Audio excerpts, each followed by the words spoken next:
Muy buenos días, Panamá. Hoy es miércoles 19 de abril. Usted nos ve por Next, Canal 21, nos escucha por KW Continente.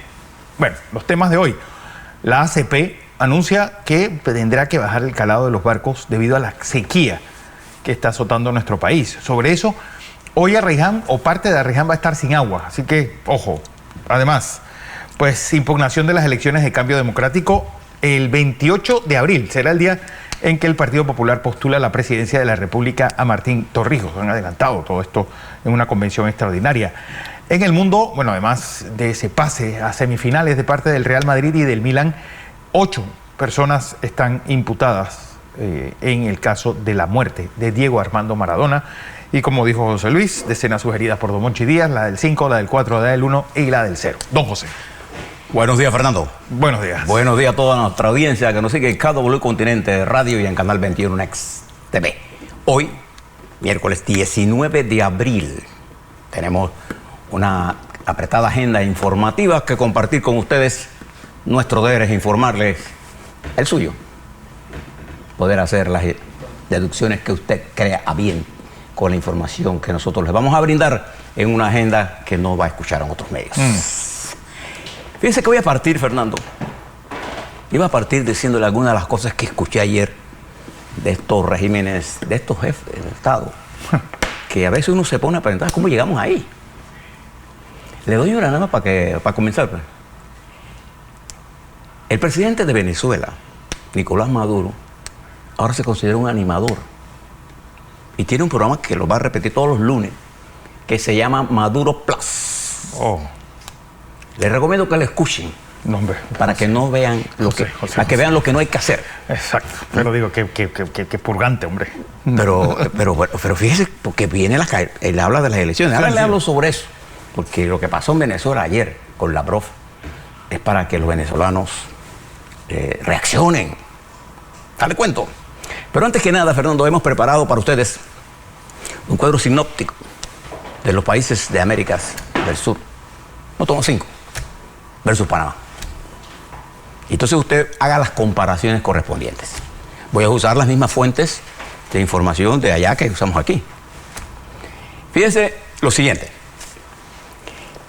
Argentina, Chile, Argentina, Chile, Colombia, Brasil y Perú tendrán un rango de crecimiento en el 23 entre -1 y 1. Así es. -1 Chile y 1 el resto. Ahí se mueven. Pura inflación. Eso es el rango de crecimiento. La República de Panamá tiene un rango de crecimiento, se los doy, y voy a tomarlo directamente. De acuerdo al Banco Mundial, nuestro rango de crecimiento del 23 pasa de 4,5% a 5,7%. 5,7% en el 23 y se mantendrá durante los años siguientes en 5,8% para el año 24 y 5,9% para el año 24-25. 24-25. Compárelo con estos índices. Fíjense en el proceso electoral. Castillo, el presidente de Perú, llegó a la presidencia con un bajo porcentaje en la primera vuelta y ganó la presidencia con el 50,3% y perdió todo el Congreso. Lula da Silva llegó en segunda vuelta con el 50,9% y no tiene control del Senado ni del Congreso de Brasil. El presidente Gabriel Boric perdió en la primera vuelta, ganó en la segunda vuelta con el 55,8%, pero tampoco tiene el control ni de la Cámara ni del Senado de Chile. De hecho, le rechazaron la reforma fiscal. Sí. Y Petro llega al poder con el 50,44%. No tiene el control tampoco de la Cámara. Llegó a una serie de acuerdos de una baracha que armó por ahí de unidad y que ya se rompió.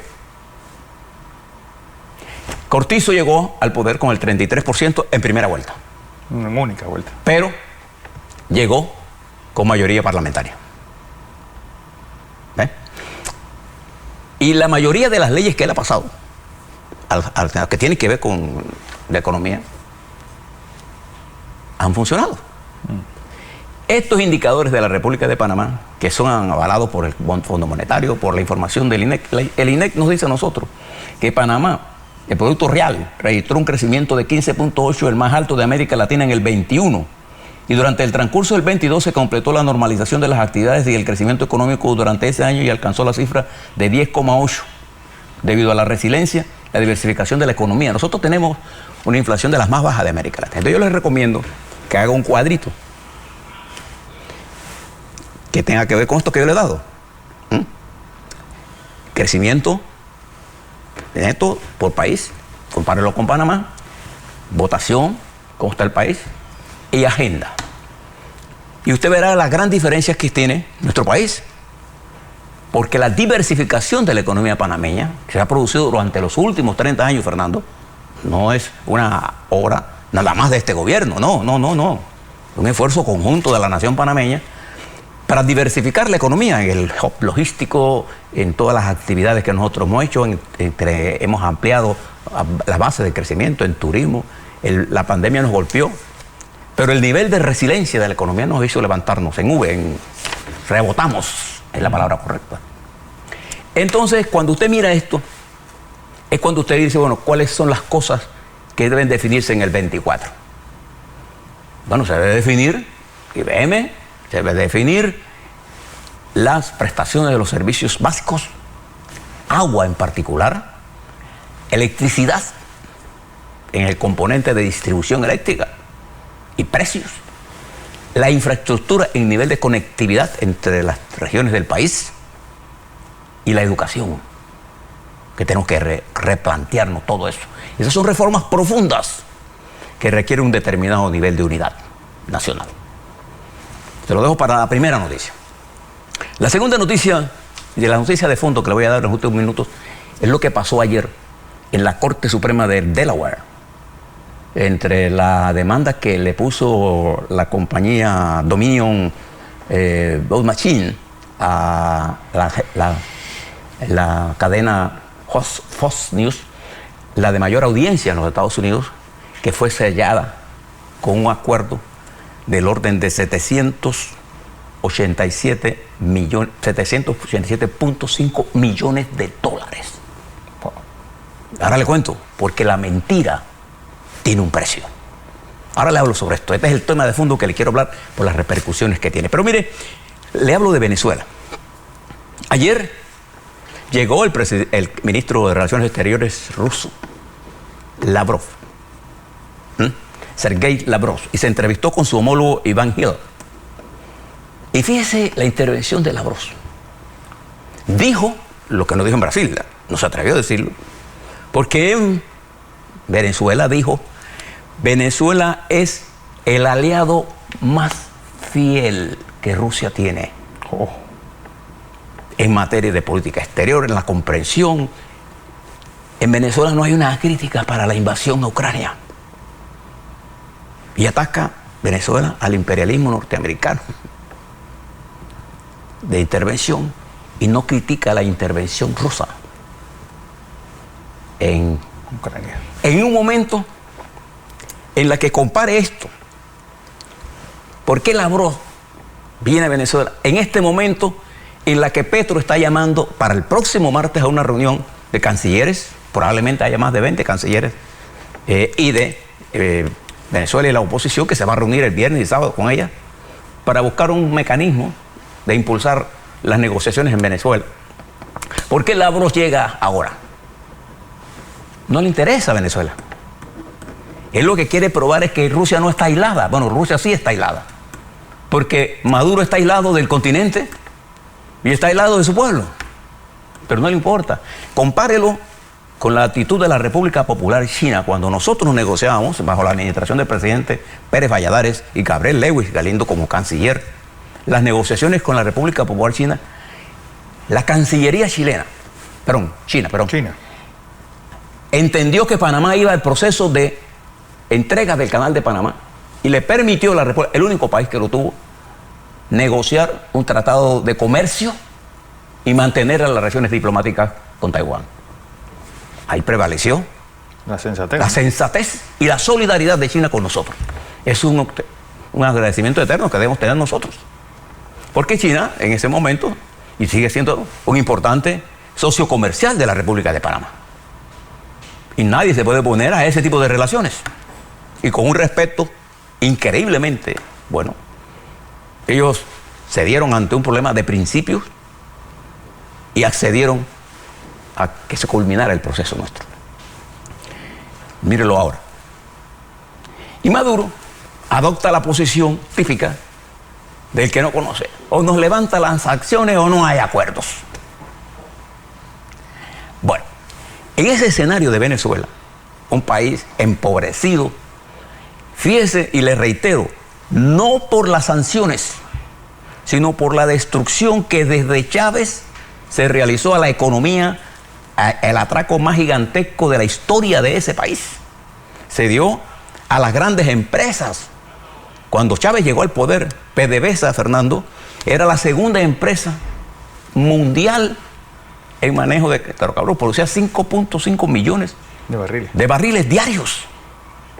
Y a Chávez le toca el boom del petróleo. ¿Y qué hizo? Votó a todos los funcionarios más importantes de PDVSA y comenzó a atacar la empresa privada y destruyó la infraestructura productiva estatal y privada. Y después de toda una serie, vino una serie de sanciones que vinieron a agravar, pero no fueron la causa del deterioro de la economía. La causa está en el desempeño extraordinariamente desastroso y en el robo a mano armada que se hizo de los recursos de Venezuela, en donde los multimillonarios se dan lujos excesivos. Estaremos pendientes de lo que va a pasar en este fin de semana. Y mañana el presidente Petro se va a reunir con Biden y él tiene en su agenda presentarle al presidente Biden que elimine las sanciones con Venezuela. Pero va a tener que convencer a Biden de que Venezuela ofrece en el momento en que Lavrov dice que Venezuela es su aliado más importante. Es su aliado más fiel. No es más importante, no. Fiel. En la política exterior, la fidelidad depende de los beneficios que obtenga el país. ¿Qué beneficios tiene Venezuela de esta relación? Que no sea que Rusia dote a Venezuela de armas. ¿No? Bien. En el marco de eso, fíjese que mañana el presidente Petro se entrevista con el presidente Biden. Es una entrevista que tiene la atención mundial porque usted tiene que preguntarse ¿qué persigue Petro? ¿Qué gana Petro en esto? Bueno, los niveles de crecimiento de la economía colombiana están estancados. Y a pesar de que Petro sí pudo hacer lo que Boric no hizo en Chile, pasar una reforma fiscal, los ingresos de esa reforma fiscal tomarán tiempo para que se produzcan. Pero en una economía que va en descenso, la caída de la economía no produce los ingresos previstos que con una economía creciendo a 7 o 8%, como estaba creciendo Colombia. Colombia tuvo una de las economías más estables hasta que llegó Petro. Bueno, que está atacando exactamente lo poco que funciona en Colombia. Exactamente. En el público. Entonces, esta situación de Petro lo lleva a él, porque ¿qué tiene él de ganar en esta negociación? Petro ganaría, si hay un proceso de negociación, lo tengo muy en duda, que la disidencia de la FARC y el ELN, que son organismos terroristas y narcotraficantes, operan desde Venezuela hacia Colombia. Y una parte de la organización de tráfico de drogas opera desde Venezuela hacia Colombia y hacia el mundo. Entonces, Petro lograría su plan de paz si cuenta con el apoyo de Venezuela para liquidar este problema de las pandillas. Porque esto es lo que son. Estos no son movimientos revolucionarios. Estos son pandillas. Y además de eso, la estabilización de Venezuela le produce a Petro una intensificación del comercio. Como está Venezuela, no le sirve de nada a Petro, porque lo que comercia, ¿con qué lo van a pagar? Claro. ¿Te das cuenta? Entonces Petro sí tiene cosas que ganar. Además, Petro se pretende convertir en el dirigente de izquierda del mundo. no solamente de Colombia. Juega mucho en él, se está jugando mucho, porque se está jugando el futuro de Colombia en un proceso cuya complejidad está determinada por los intereses de Maduro. ¿Usted cree que a Maduro le pasa por la cabeza que él va a dejar la presidencia después de descubrirse el gran latrocinio, el gran robo que se ha hecho en ese país? ¿A dónde irá Maduro? Y además tiene otra gente que lo tiene agarrado por la solapa, van a decir por otro lado. Entonces, Petro se juega mucho en estas reuniones que el martes se concentrarán en Bogotá para discutir esto. Nosotros apostamos a la paz. No veo en Maduro la madurez política para entender que ese régimen se acabó. No lo veo. Vamos a ver de lo que está ocurriendo. Mientras eso está ocurriendo, fíjese lo que está pasando en Rusia, ahora que Lavrov llegó a Colombia y va rumbo a Nicaragua y a Cuba. Que Cuba está pasando por uno de los más grandes momentos dramáticos de las tantas cosas que han pasado. ¿Se recuerda el periodo especial? Después de los en que lo especial era que los pobres no comían y que la estructura militar y política de la gerontocracia que gobierna Cuba comía a morirse. Se morían de congestión y entre los pobres se morían de hambre. Esa es la realidad. Hoy, en Cuba, la gasolina del transporte público está racionalizada. El sistema eléctrico es un desastre total. Y el presidente de Cuba dice que Venezuela no está cumpliendo la entrega si Venezuela no produce ni para ellos. Sí. Entonces, esta situación de Rusia, miren lo que dice un exiliado Lev Ponovaniov, hombre de los destacados dirigentes de los derechos civiles. Dice que Rusia marcha del putinismo al estalinismo. Wow. Y el único paso que queda es que se establezca en Rusia la pena capital, que fue la que utilizó Stalin en aquellos masivos asesinatos. Las purgas. Las purgas, eran matazón. Eran masacres.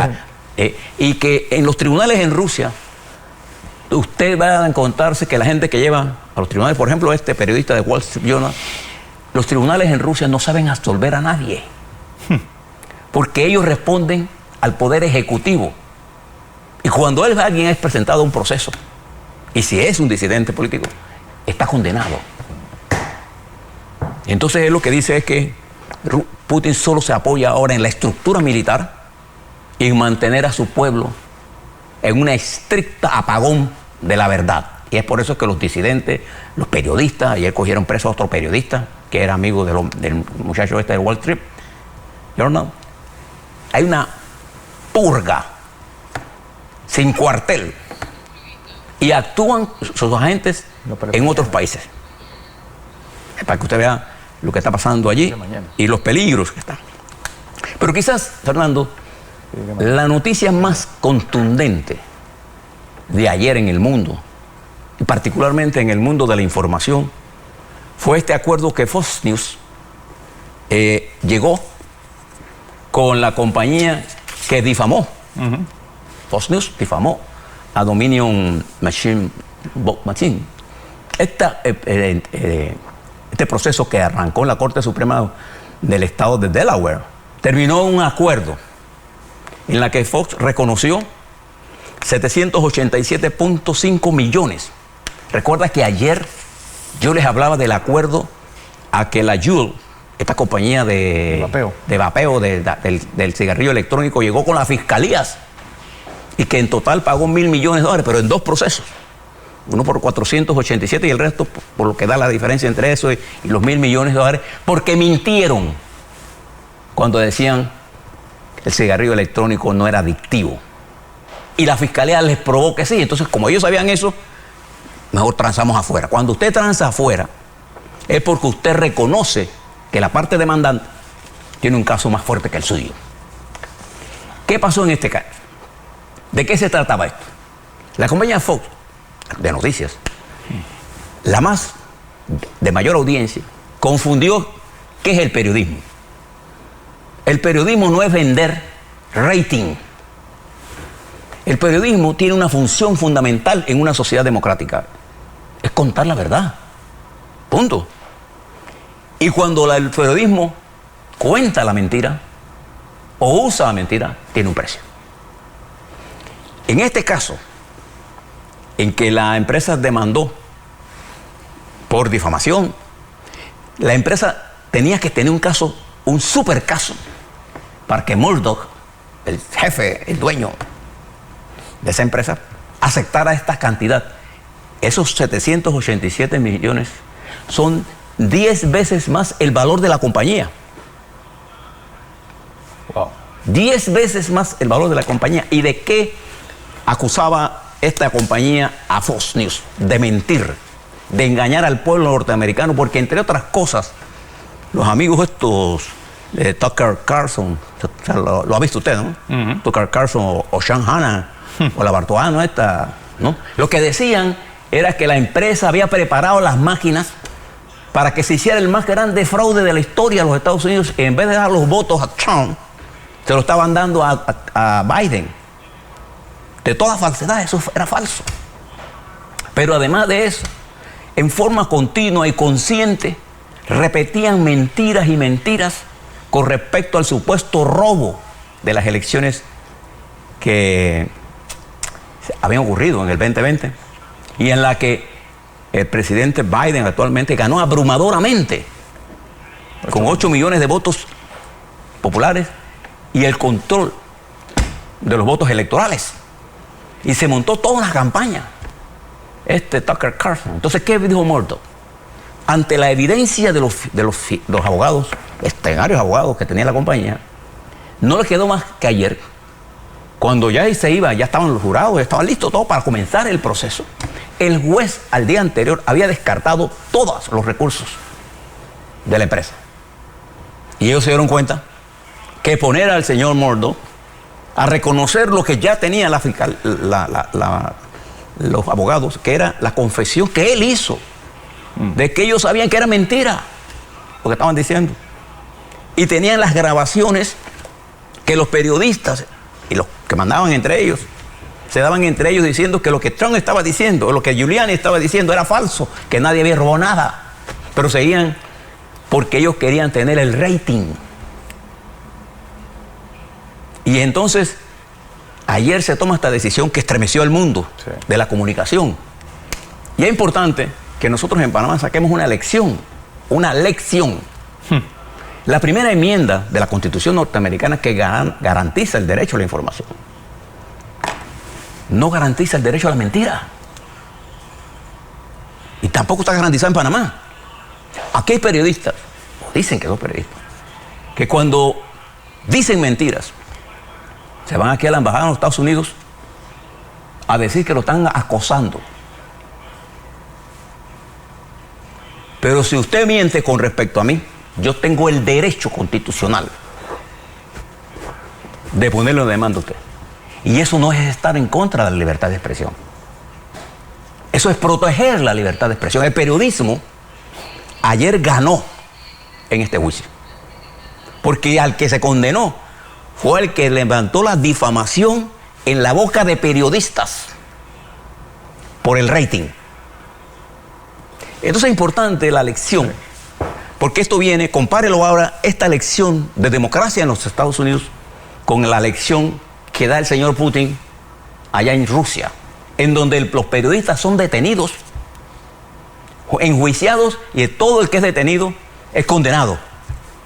Acá, ellos llevaron hasta el último punto y la empresa reconoció, aunque no pidió disculpas, pero tuvo que pagar 10 veces más el valor de la compañía. Y los abogados de la compañía, en una conferencia de prensa ayer en Delaware, expresaron con firmeza y con claridad, con la frase lapidaria, la mentira tiene un precio, que este acuerdo era uno de los acuerdos más importantes para que todos entendieran que el periodismo tiene una misión. Es la misión de decir la verdad. Claro. Punto. Por eso le traje las dos, porque en la condena de Ayud es por decir mentiras. Es por mentir. Porque mentieron cuando dijeron que los cigarrillos electrónicos no son adictivos. Sí son adictivos. Lo dijo la fiscal, y mire las informaciones que salen en la prensa Reuters. Yo le estoy leyendo de Reuters y de las informaciones de los fiscales. Sí. Y los textos de los fiscales. Y aquí le estoy diciendo la información que ayer era la información que le daba la vuelta al mundo. ¿Esto es un ataque a la libertad de expresión en los Estados Unidos? No. Esto es un ataque a la utilización de los medios como instrumento de difamación. Exacto. Eso es lo que es. ¿Y por qué le traigo esto? Porque es importante. Fíjense que yo partí dándole las cifras. Esto de que el periodismo se basa en hechos, no en supuestos, en hechos. Yo les doy los números. Usted compare los números con los... Claro. Y les invito a que hagan estas comparaciones. ¿Por qué? Porque no hay nada más peligroso para la... Mire que la democracia norteamericana está sacudida por esta aluvión de mentiras que el presidente Trump y sus abogados... Además, este proceso no ha terminado. No.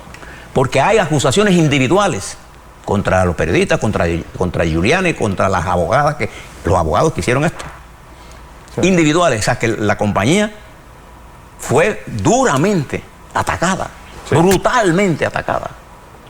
Y es probable que tenga que crear una nueva compañía. O sea, esto es para que sacamos las lecciones. Y mire lo de Venezuela, compárelo con nosotros.